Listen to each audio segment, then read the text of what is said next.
Welcome to Ideagen TV. Today, I am ecstatic to have with us Dr. Lana Fend from Huma.AI. Dr. Feng, welcome. Thank you, George. Glad to be here.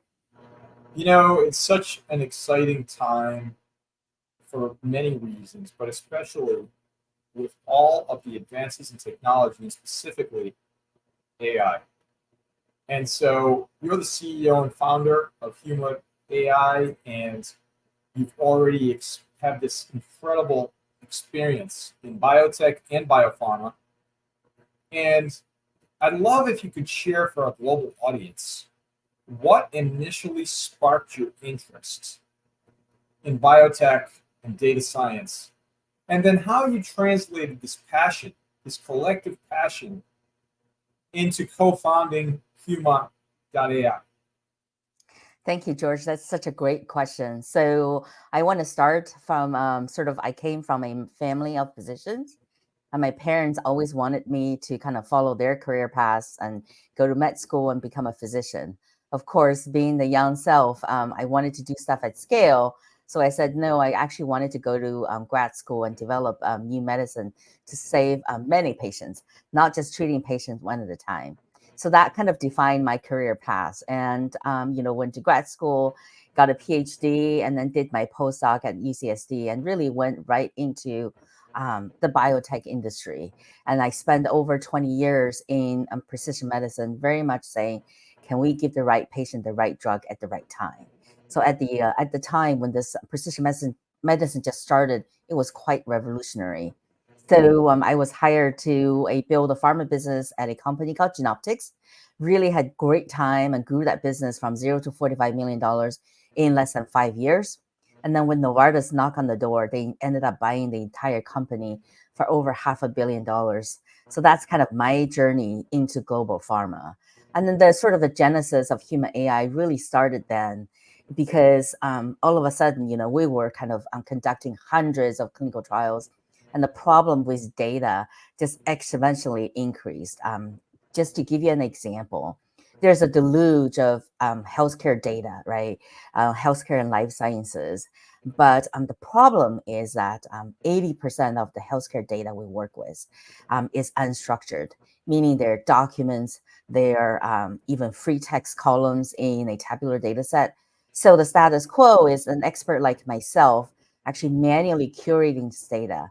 You can imagine is labor intensive and it's error prone. And more importantly, when you're trying to get insights across the different data sources, it becomes impossible. So leaving many kind of mission critical questions unanswered. And that's really the reason why me and my co-founder basically founded Huma.AI is that can we use artificial intelligence, more importantly, natural language processing to automate this process, right? And based on our return on investment, we can shorten that process from, let's say, days, weeks, sometimes months to minutes, really accelerate that process of bringing new medicine to market and saving millions of lives. That really kind of goes to the core of our being, if you will. Even our name, Huma.AI, is humans plus machines, where humans always come first. Really taking this expert in the loop approach, can we push AI to be more transparent, more accurate, and more secure? So coming onto the generative AI space, I'm giving you the background, is that we were actually building our own models, and at the time in 2022, actually. And we got introduced into OpenAI, and the rest was history, I'd like to call this, because their models were, large language model were so much better. That's kind of our transition from an NLP AI company for life sciences into a generative AI company. You know, that's profound, and it's incredible. I would go as far as saying it's just profound to hear about your journey and your vision, Dr. Feng, of wanting to help multitudes of people, help the masses.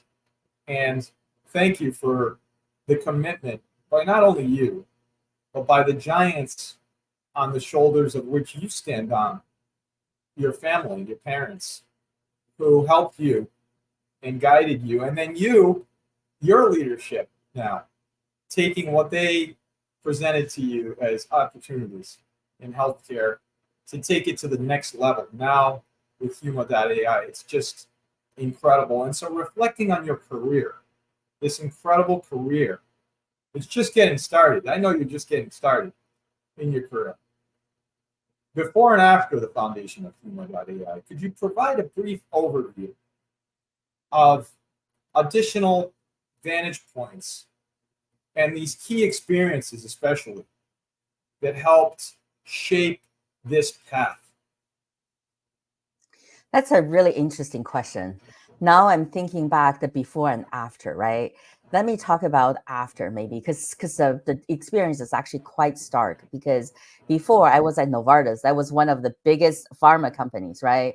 It's very much a lot of kind of process and siloed. And we used to joke like there are 9 people have the same with the same title at Novartis.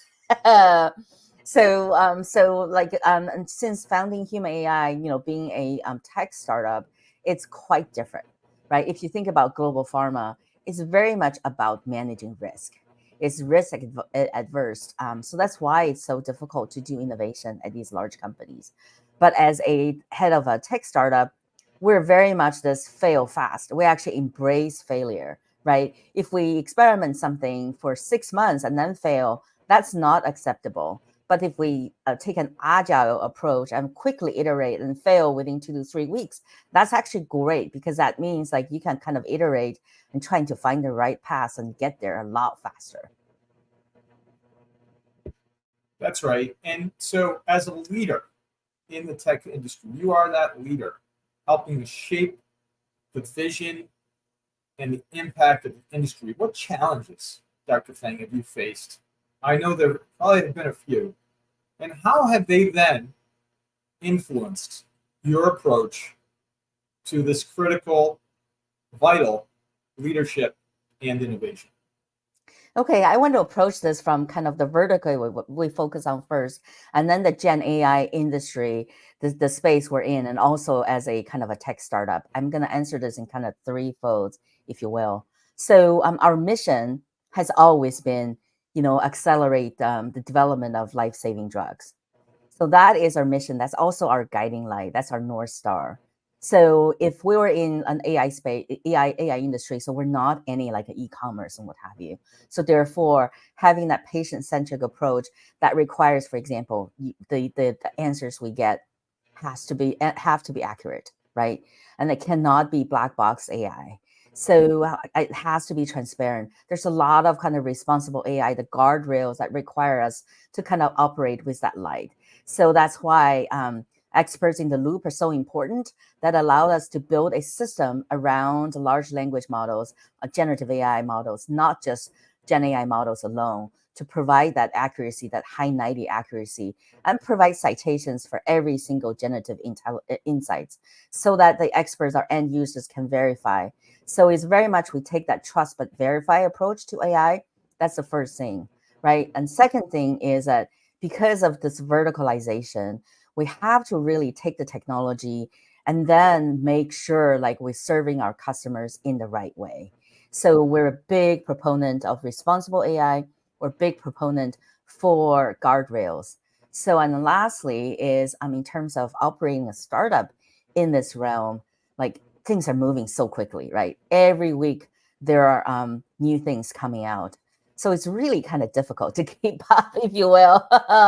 So it's very much kind of innovating at at the speed of light. So it's invigorating, and also it's really it's interesting. We definitely live in interesting times. I love that analogy, innovating at the speed of light. And for those in our global audience, the millions of people that will watch this interview, who may not be very familiar with what you're doing at Huma.AI and what sets it apart specifically in the field of biotech and artificial intelligence, what would you tell them? How would you describe this to our audience? Okay, so one of the biggest challenge within kind of, we call them life sciences, right? These are the pharma companies, biotech companies, medical device, or even diagnostic companies, right? People developing, like, for example, COVID-19 tests. This is a industry, if you think about healthcare in general, you have sort of the provider side, right? Those are the hospitals and physicians. And then you have the payer side, those are the insurance companies. And you have patients, right? And then on the sort of the fourth pillar, if you will, within this healthcare ecosystem, is the life sciences companies who are kind of innovating, bringing new life-saving drugs to market, right? Like COVID vaccine, for example. So, so that's kind of the customer base that we're working with, right? We're providing it's solutions for that. So the challenge for the life science industry is that it takes 10 years and $2.6 billion on average to bring a new medicine to market. And why is it so costly? Why is it taking so long? And part of the reason is because this massive amount of data that are trapped in different silos, and they're also mostly text. So we mostly rely on the experts reading the scientific publications, reading the insights, and then trying to kind of manually making those connections. So what we've done, and we're seeing really nice traction, is that we can use AI, and more importantly now, Gen AI, to be able to kind of not only process massive amount, could be millions of scientific publications, and give you that insights.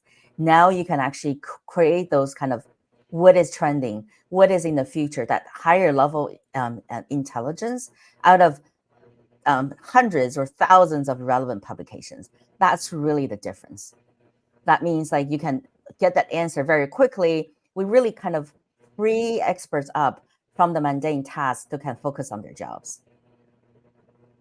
Well, I was seeing that on every level with respect to artificial intelligence and the ability to accelerate time, the ability to accelerate efficiency.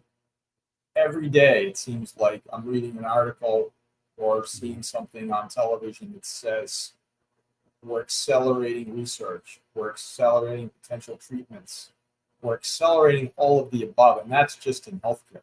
And within healthcare, as we're discussing, what an incredible array of opportunities that we see in front of us. And so, as we look at the primary objectives you had in mind, I'd love to get into this with you in terms of the primary objectives that you had in mind when you were founding, when you were thinking about the creation of Huma.AI.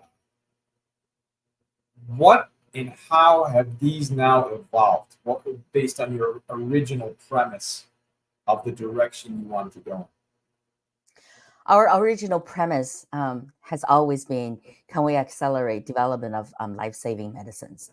So, and we try to achieve that through automation and data curation, right? So now with Gen AI, and in particular Gen AI, we're seeing just transformative change, right? These large language models can be applied to so many different touch points, different departments, different use cases, that it's truly really stunning, right? So one of the examples is that, if you think about sort of a drug development cycle, you have the discovery.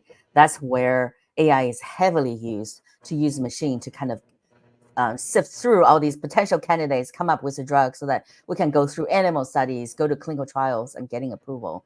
So that is a huge area where AI is applied.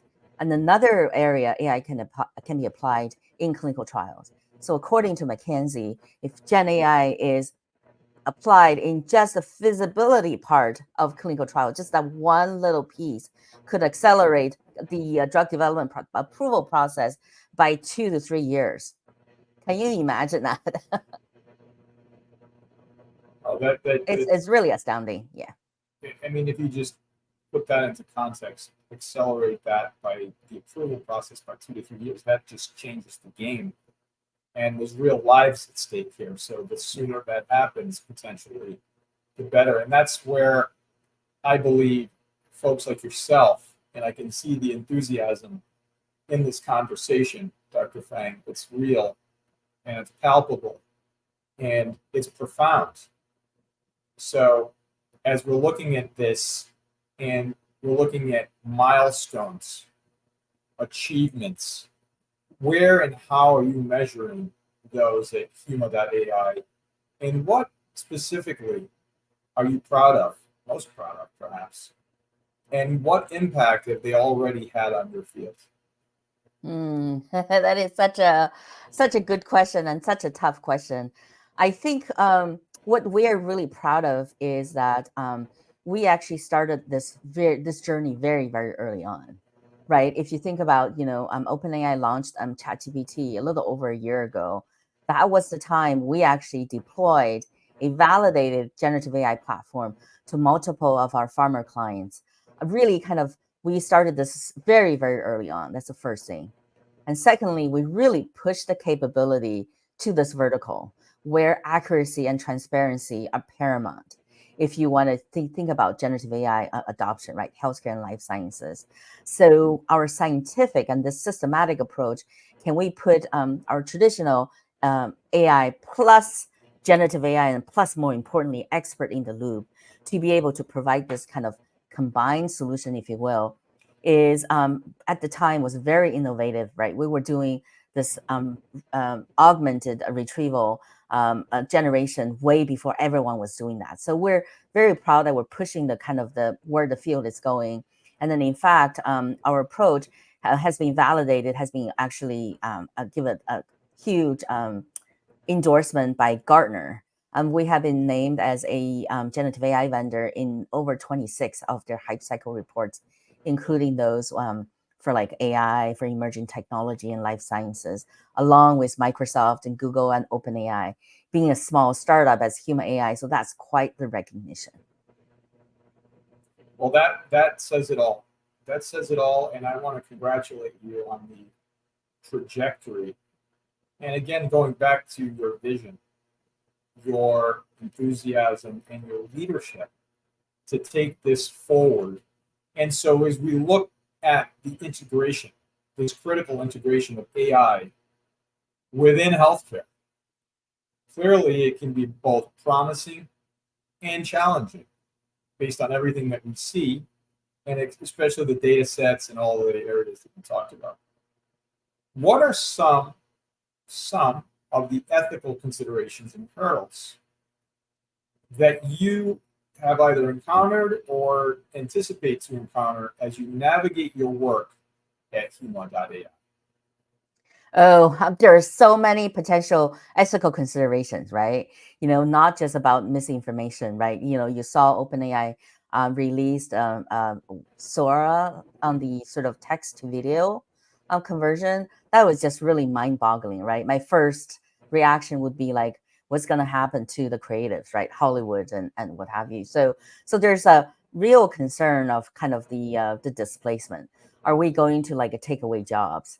I think that's probably one of the biggest challenge, right? In addition to the data governance, AI governance, and AI responsible AI, all those considerations. And second thing, I think it really adoption, it boils down to the human factors, right? I talked about, am I going to lose my job? That's a really big concern. And secondly is change management. I've been doing something the same way for the past 10 years, right? Now this new AI thing coming along, right?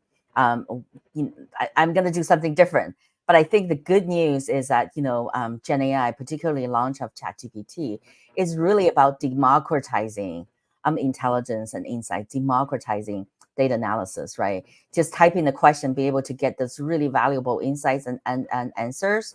And I think that's probably one of the transformative piece. And then secondly is about customization, about personalization. When we're talking about healthcare and life sciences, being able to kind of customize that patient experience, even to in the future, customized treatment are very exciting to me. And so I'm speechless because there's so much here that I'm trying to unpack. And so going beyond Huma.AI, what other projects or initiatives, Dr. Feng, are you currently working on that you would like to share with our global audience? And if you could kindly share those particularly that align with Ideagen Global's mission of sustainable development and global collaboration, we really appreciate it. And I know And I know that our global audience will be excited to hear this from you as well. I think maybe at the higher level, right? Being able to automate a lot of this mundane task so that, experts or people who in their jobs being able to more focus on the higher value, to focus on the jobs rather than tasks, right? I think in essence that it's going to be the transformation, not just for healthcare and life science. It's going to be across the board. It's very much kind of a horizontal benefit.